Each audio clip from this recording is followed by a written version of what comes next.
మెల్లగా పాకుతున్న చల్లని కాఫీ. పూర్తి వివరాలకు చదవండి రేపటి సాక్షి దినపత్రిక. Welcome to Sakshi digital. నేను హరికృష్ణ. ఈరోజు ఆగస్టు 22, 2024 అంటే ఎన్నికలు ముగిసి దాదాపు 4 నెలలు, ఎన్నికల ఫలితాలు వెలువడి దాదాపు 3 నెలలు కావస్తున్న పరిస్థితి. అయినా ఈ రోజుకి కూడా దేశవ్యాప్తంగా కూడా సీనియర్ పాత్రికేయులు అవ్వచ్చు, స్వచ్ఛంద సంస్థలు అవ్వచ్చు, అంటే ఎన్జిఓస్ అవ్వచ్చు, ఇవన్నీ కూడా వీళ్ళందరూ కూడా జరిగిన ఎన్నికలు వాటి ఫలితాల గురించి క్వశ్చన్ చేస్తూ ఉన్నారు. నిజంగా ఈవీఎం మెషిన్స్ ఏవైతే ఉంటాయో అవి ట్యాంపరింగ్ జరిగాయా అనేది ఒక క్వశ్చన్ అయితే, ప్రస్తుతం ఆంధ్రప్రదేశ్లో జరుగుతున్న పరిణామాలు ఉన్న పరిస్థితుల్ని బట్టి అసలు ఓటింగ్ సరళిని ప్రశ్నించాల్సిన పరిస్థితి నెలకొంది.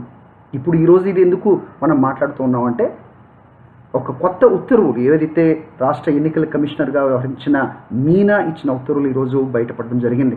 ఆయన జూన్ 28వ తారీఖున వీవీప్యాట్ స్లిప్స్ అవ్వచ్చు, ఈవీఎం మెషిన్స్లో పొందుపరిచిన డేటా అవ్వచ్చు, దీని అంతటిని కూడా ఎరేజ్ చేయాలి, ఈవీఎం స్లిప్స్ని తగలబెట్టేయండి అంటూ రాష్ట్రంలోని అన్ని జిల్లాల కలెక్టర్లకు ఆయన ఇన్స్ట్రక్షన్స్ ఇవ్వడం జరిగింది.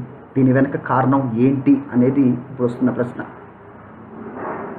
నిజంగానే ఇంతకుముందు చెప్పినట్టుగా సీనియర్ జర్నలిస్టులు అవ్వచ్చు, లేకపోతే చాలామంది ముఖ్యంగా వైఎస్ఆర్సీపీ నాయకులు అవ్వచ్చు, వీళ్ళందరూ ప్రశ్నిస్తున్న దాన్ని కేవలం ఒక రాజకీయ స్టంట్గానే చూడాల్సిన అవసరం ఉందా, లేదంటే ప్రస్తుతం జరుగుతున్న పరిణామాలు వాటికి బలం చేకూరుస్తున్నాయా?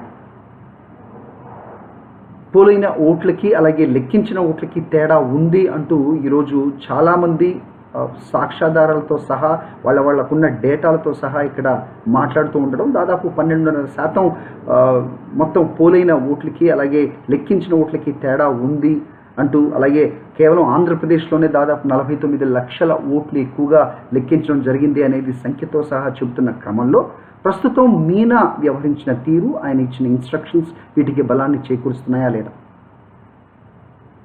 దాదాపు 45 రోజులు ఖచ్చితంగా ఈవీఎంలో ఉన్న డేటా ఏదైతే ఉంటుందో దాన్ని సెక్యూర్గా ఉంచాల్సిన అవసరం ఉంటుంది, వీవీప్యాట్ స్లిప్స్ని భద్రపరచాల్సిన అవసరం ఉంటుంది అనేది సెంట్రల్ ఎలక్షన్ కమిషన్ చెప్తున్న నిబంధనలు.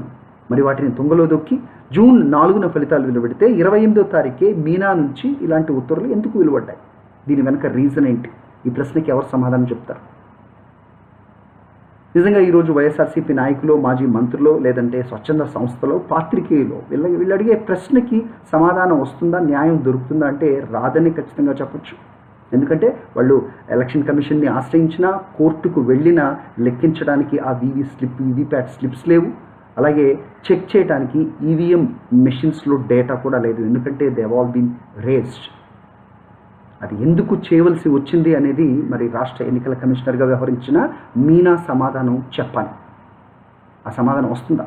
లేదు సుప్రీంకోర్టు సుమోటోగా దీన్ని తీసుకొని ఈ వ్యవహారం ఏదో తేల్చాలి అనే ఒక సామాన్య ఓటరు అడిగే ప్రశ్నకు సమాధానం దొరుకుతుందా? అంటే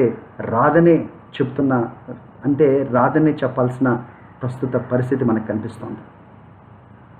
థ్యాంక్ యూ ఫర్ వాచింగ్.